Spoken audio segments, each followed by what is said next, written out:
Hey everyone, I'm Josh of JHS Pedals, and I'm here at Sweetwater for part 2 of the history of electric guitar.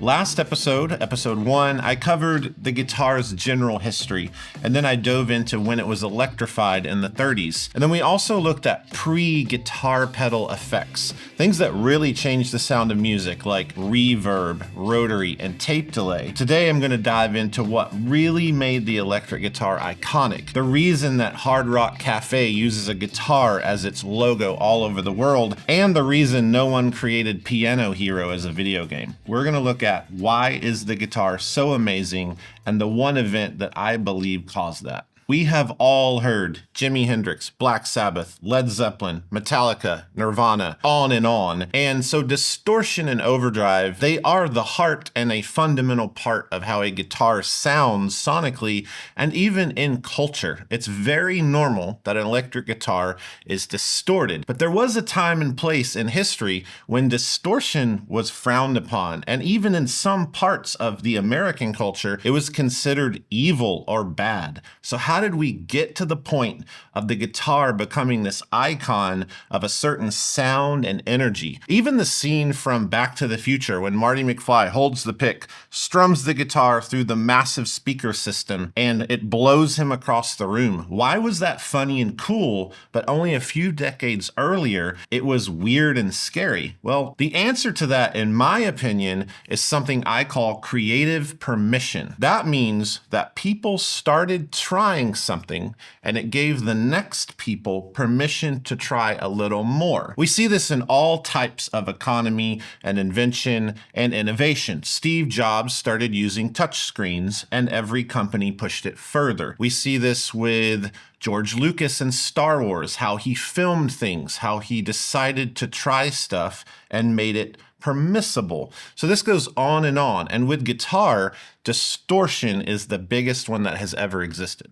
The best place to track this first place that permission was given, I think, is to 1947 on a song called Bob Wills Boogie. This is a Texas swing band, Junior Bernard's on guitar, and he turns his amp up really loud because, frankly, he's in a really loud band and wanted to hear himself, and something magical happened. That small valve amplifier was turned up past the point of its intended design, and it distorted. This record was put out. Bob Wills was huge, and other guitar players heard it. And what do we do as guitar players when we hear something we've never done? We want to do it. That was the first permission, I think, of the electric guitar becoming distorted. From that point, we have a lot of examples, but Rocket 88 is a good one. We have Maybelline by Chuck Berry. And then I would say Link Ray in 1957 is also an iconic example of the guitar becoming aggressive,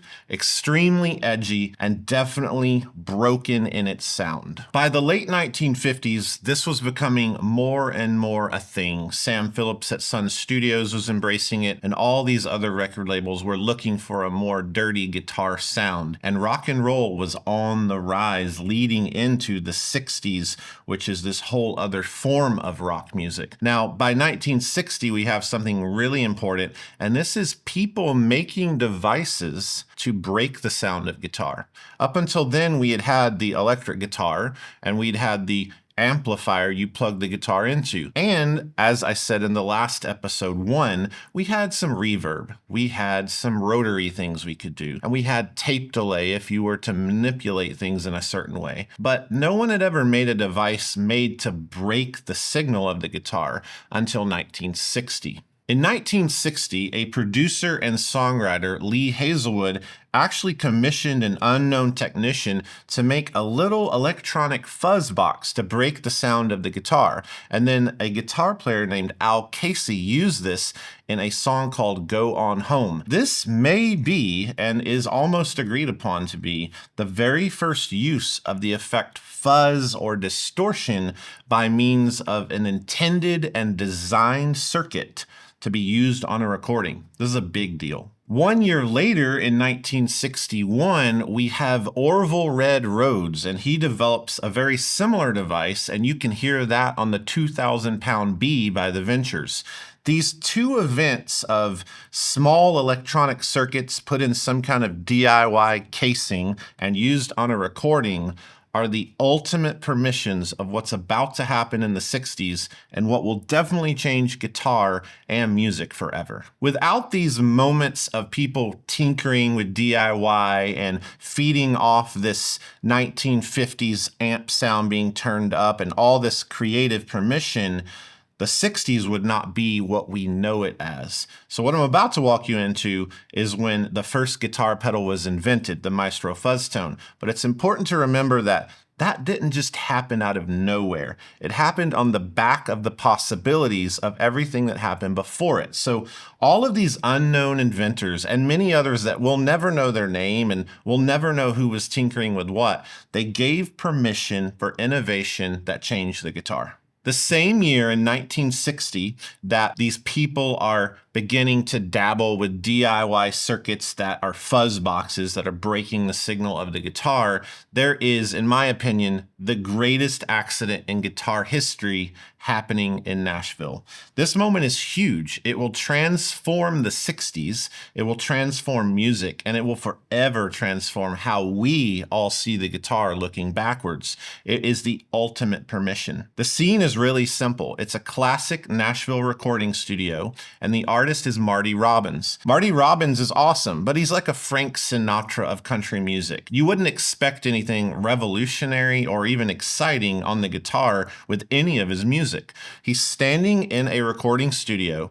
They're all tracking to tape, and they track live. There's no such thing as Ableton or Pro Tools. So Marty's at the mic, guitar player, piano, drums, and bass, and so on. And when they get a take right, they nail it, they walk in to listen to it on the playback. The guitar player, Grady Martin, on one section of the song picks up a Danelectro tic-tac bass. This is essentially a 6-string baritone electric guitar, and he's doubling the upright bass because upright basses don't have any attack. So it's very common to take an electric device like that and double the bass line. Well, in the room it sounds fine. They're all in a circle, there's a guitar amplifier next to him, and he hears it coming out of the amp.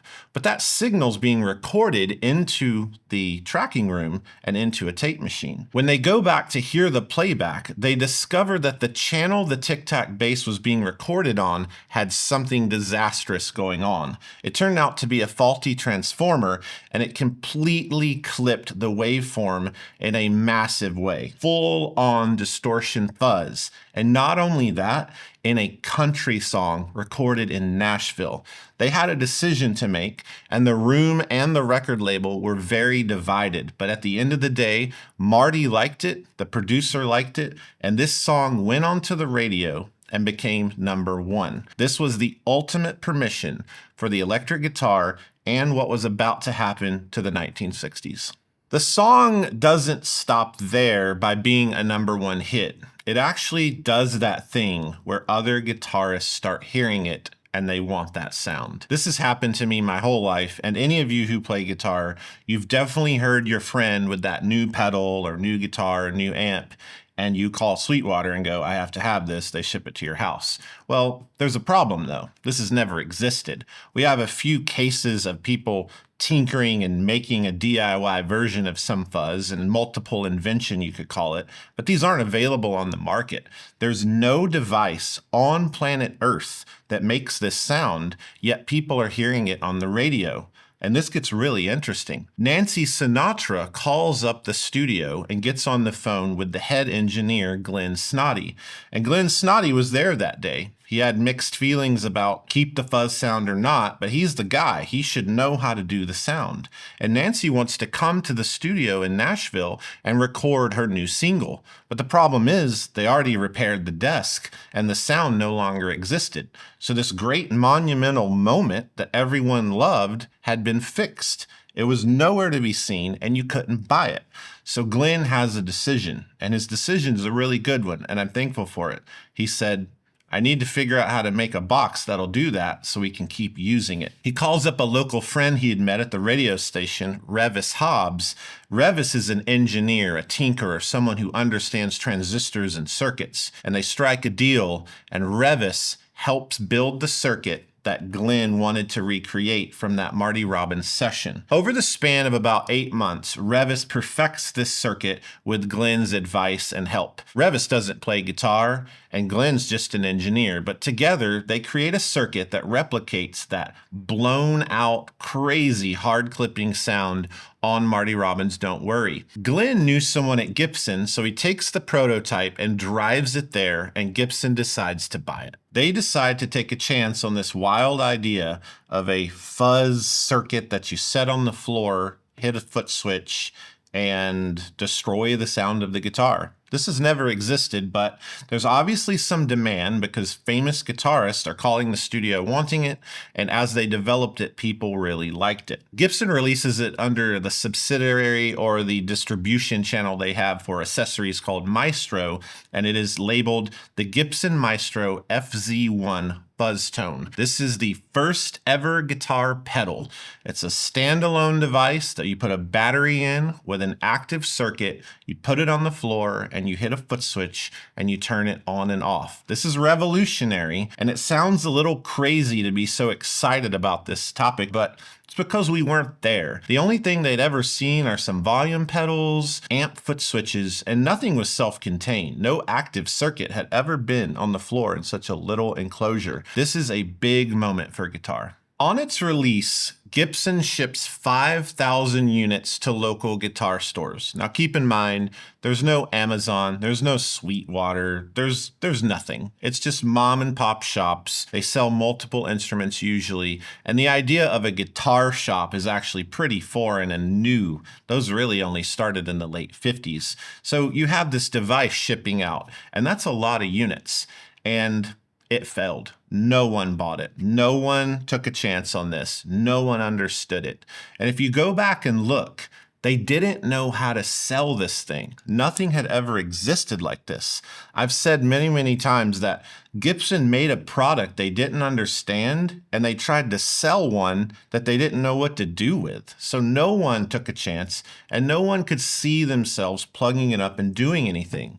So by all means, it's a perfect example of something I talk about a lot, which is first is not best. A lot of times in innovation and invention, everyone wants to be first. It's usually the first people that suffer, and then the next people build on top of that. This is definitely one of those cases. All of this said, this guitar pedal that's sitting at death's door with no one buying it, no one interested, and Gibson considering it a failure, gets a second chance in 1965. 3 years later, after the release, the Rolling Stones are recording a new single.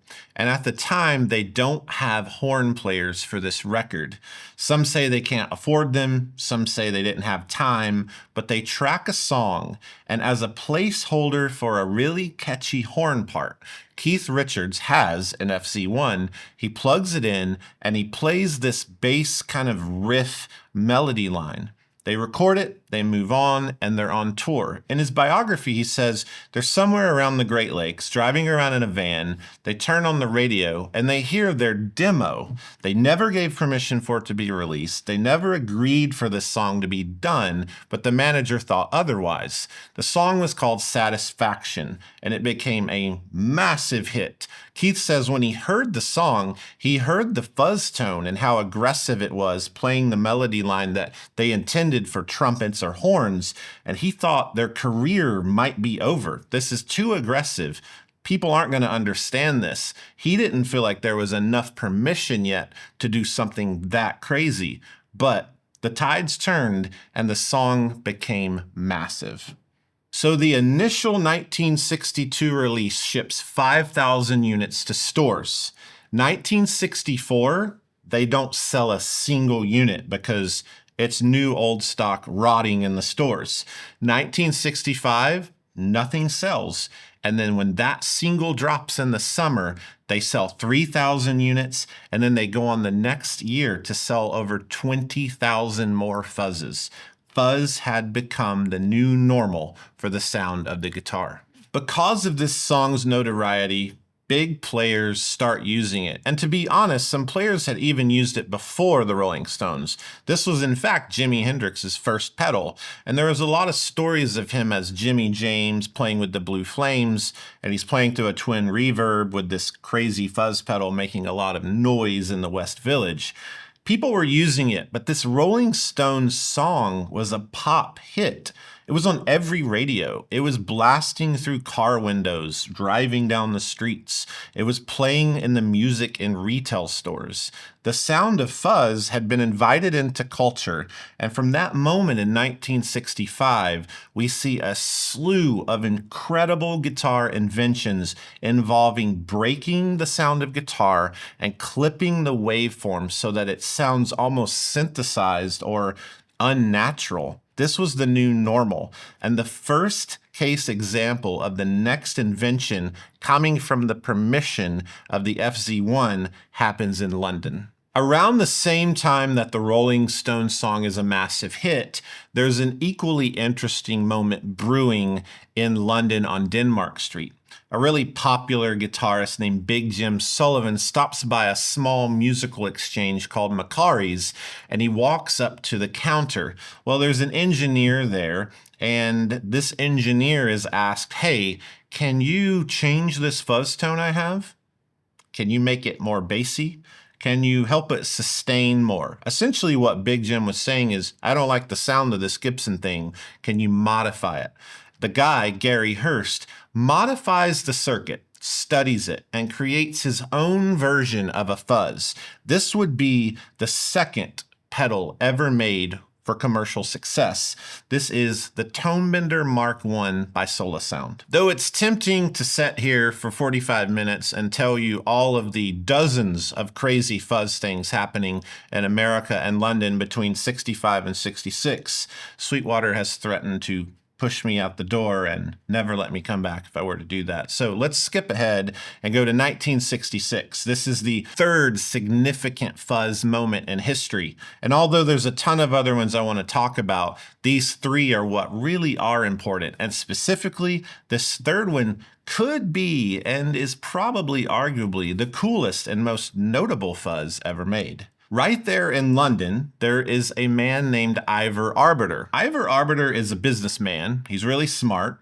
He has a music store, but he's also aesthetically inclined. He's a graphic designer, and he had just designed the logo for the Beatles. If you look at the Beatles kick drum, it has a logo people affectionately call the drop T logo, where it says Beatles and the T drops down below. Well, that was Ivar Arbiter, and he wants in on this fuzz craze. The Tonebender's selling really well. The Maestro is selling really well. And there's a lot of other fuzzes in London selling, and he wants to make something. The legend has it that he's sitting in his office. He sees a circular base to a mic stand. We've all seen this. You know, weighs 10 pounds, has the mic stand coming out. He looks down and he says, "What if I put a fuzz circuit in something like that?" And that has the idea and the spark that he needed to create the fuzz face. A circular pedal that has two knobs for eyes, a foot switch, and a smile for the mouth. This is the most iconic fuzz ever because in that same exact year, by chance or providence, whatever you think, Jimi Hendrix arrives from America,